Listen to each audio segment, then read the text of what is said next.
After Hirschfeld's presentation, we heard about an overview of several studies done at CINJ and other institutions that can help us tailor the use of specific drugs to patients. Our next speaker is Jana Pruski-Clark, and she is a certified genetic counselor at the Life Center at the Cancer Institute of New Jersey.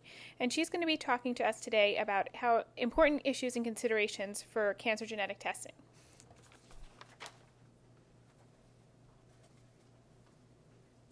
Hi, thank you so much for having me here today to talk to you a little bit about some of the common concerns that people ask us, that we hear about, related to participating in some of these research trials that Dr. Praxelis and Dr. Hirschfeld have talked to you about today.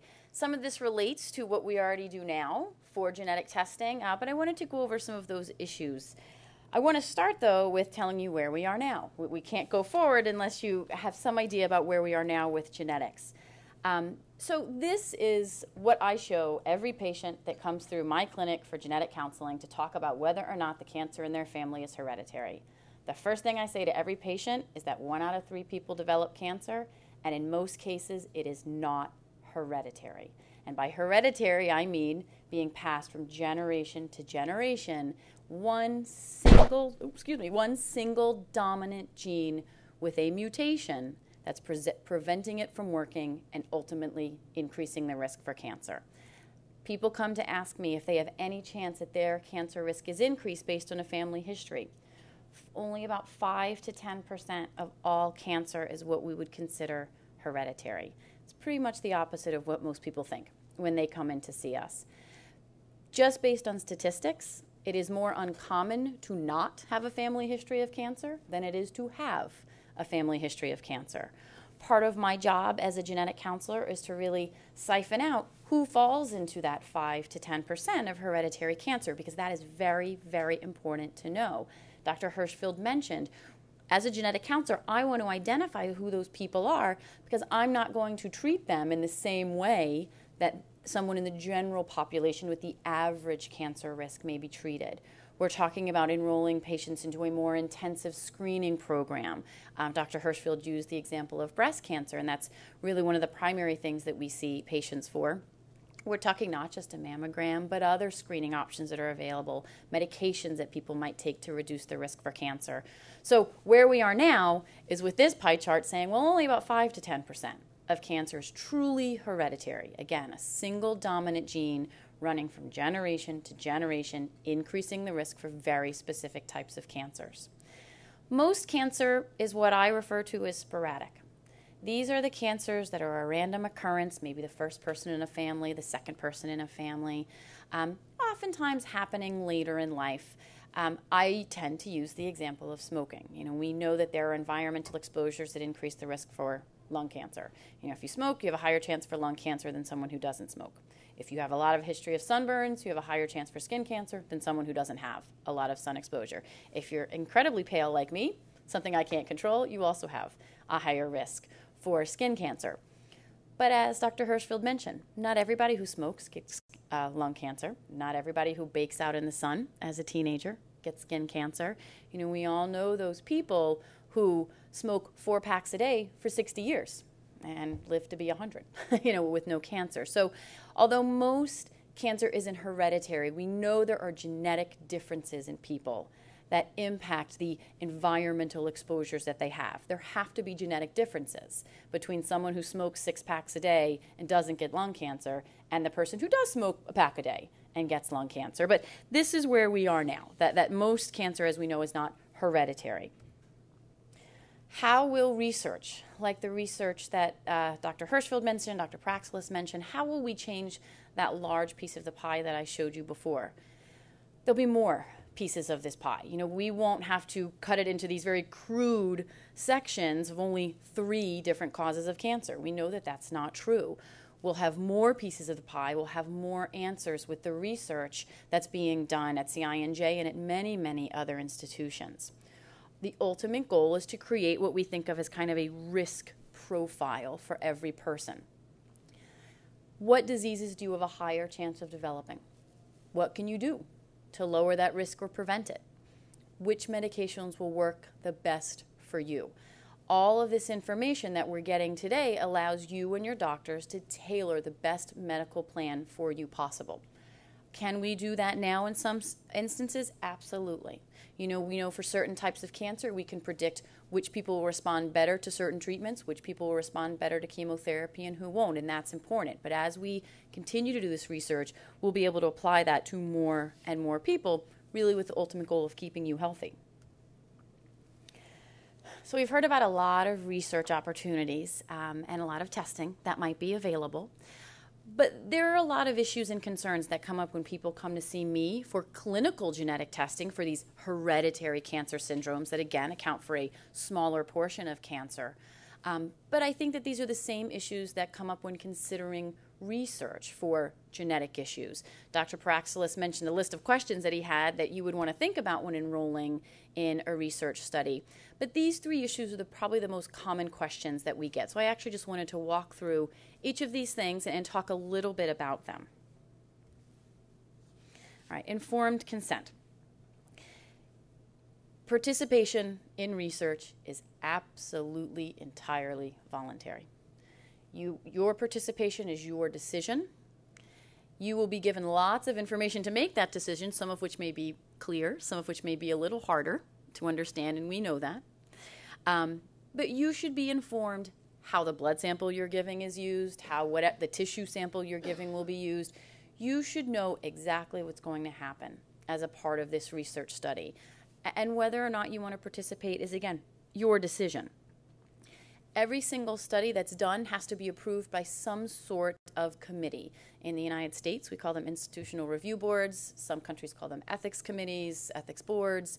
This is a group of people, some of whom are scientists, some of whom are not.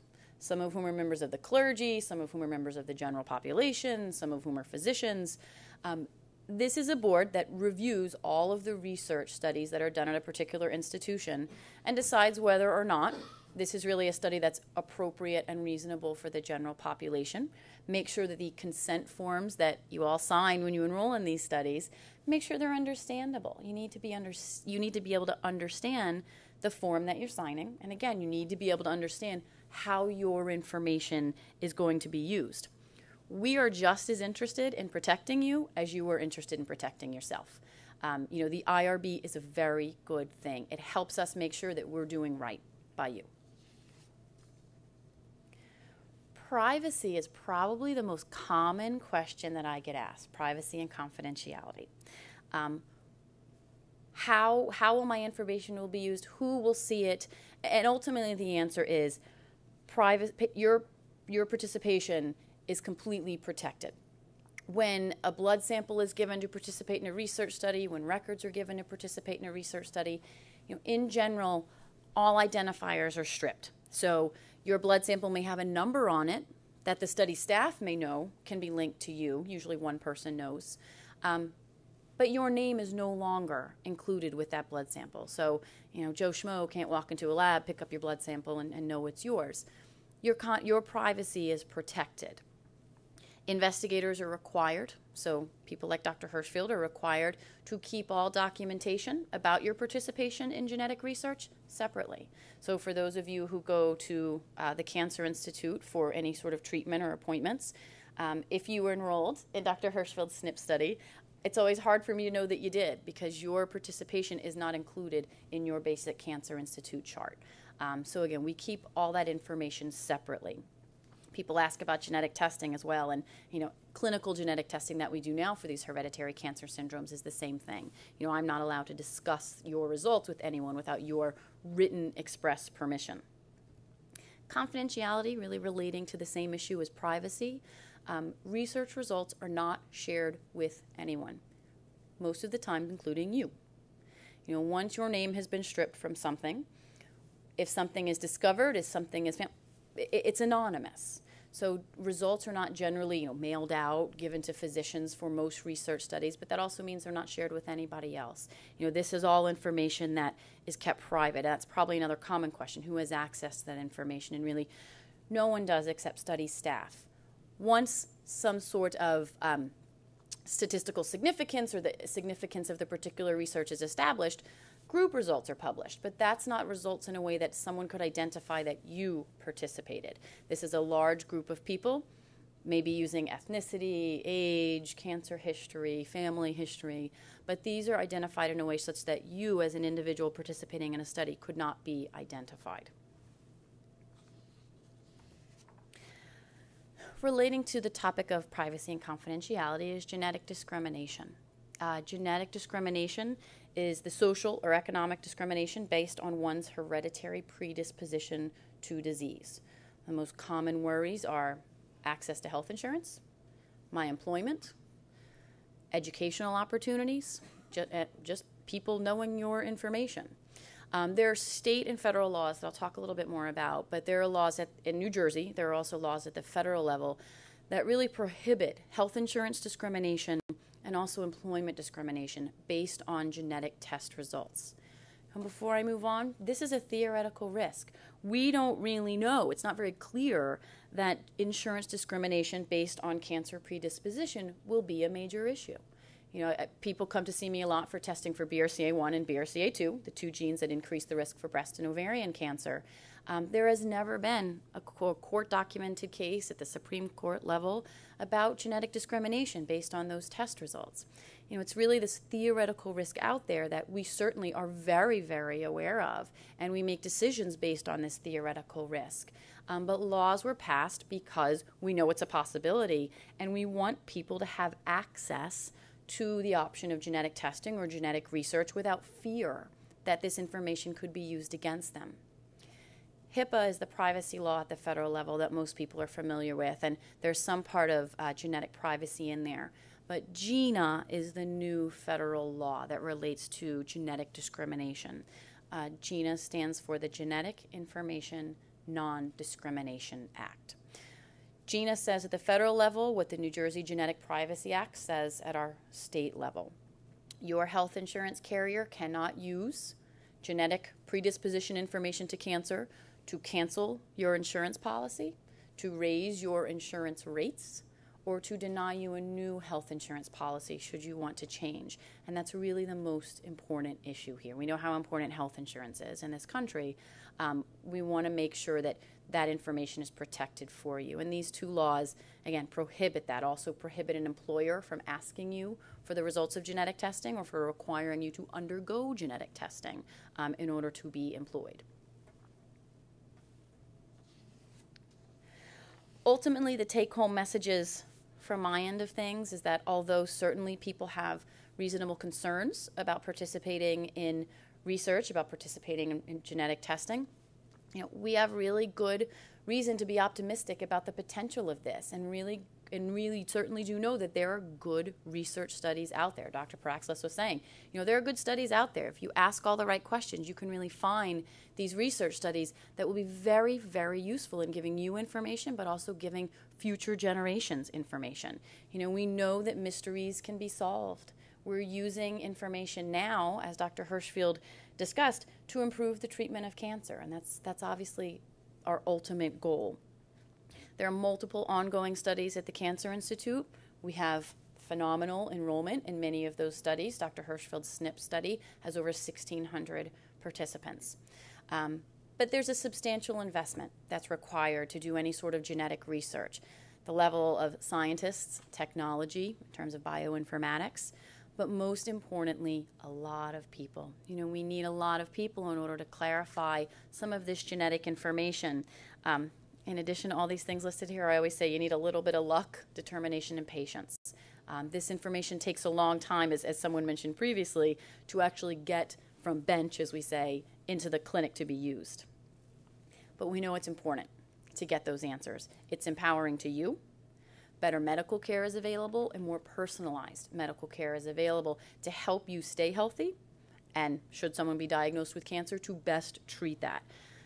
Maybe this information won't be available for our generation, but I sure know that I want my kids to have every possible benefit, and in the future, grandkids to have every possible benefit that they can. As Dr. Praxis says, I don't want my daughters to have to deal with this, and I hope that they won't. But if they do, I hope that the information we have today will benefit them in many years to come. We still have a lot of work to do, but as Dr. Hirschfield said, you know, we're on our way there, and your help is really essential.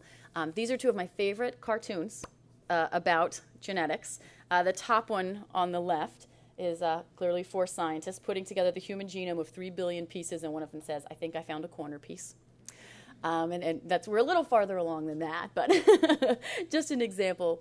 And the bottom one on the right is pointing out some fictitious, maybe, genes that may have been discovered. My favorite is on the right, reality-based TV fixation.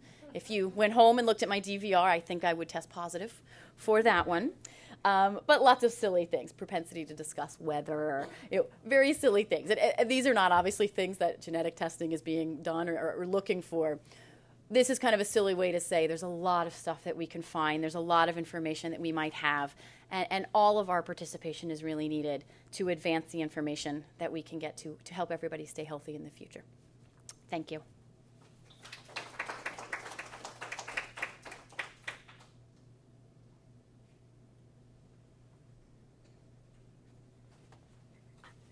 Thank you, Jana.